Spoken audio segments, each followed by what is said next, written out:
Welcome to Fifth Jack Gaming, and we have an update. This is the video that we're going to go over and update Trinket as we go along for each week. So we got one more week, and then we have the final deep dive of that deck.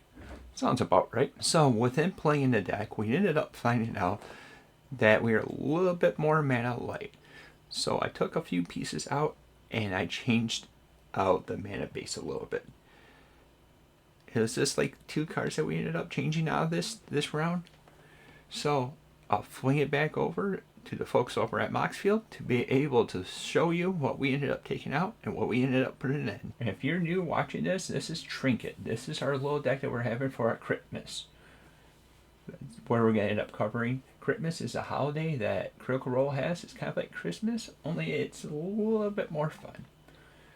And Trinket is from Vox Machina. It's in the first campaign, and that's why we ended up building around her. This is actually Descana, the Rage Mother. And if you haven't watched the previous video, I strongly suggest you be able to watch that to see what the deck is.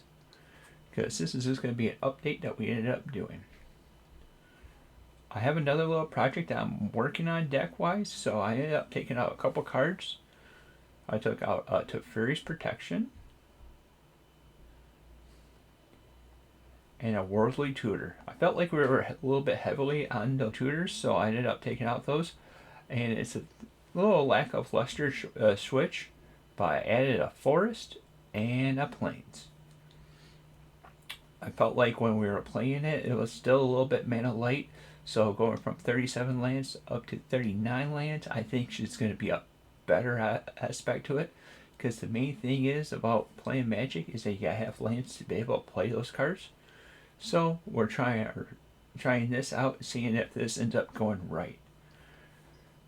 And like I said, with being a little bit mana screwed throughout the entire matches, it was kind of a way where we end up seeing any other cards that we could have added in or taken out instead. So I'm expecting this deck to be a little bit better now with the land base to be able to go with it. And also got to try making sure that you end up keeping at least a 2 to 3 land hand. If you try to keep underneath that, it doesn't work out too good. This is a deck that we're planning on working well around with this. So if you have any interest or something that you want us to try, put it down in the comments down below. And at the end of the month, we'll end up having the final deck tag, and that's where we'll take a deep dive into the deck of Trinket. If you're enjoying the content we're putting out, like, subscribe, and hit that little bell to be notified whenever I come out with new content. Thank you for watching, and until next time, we'll see you later.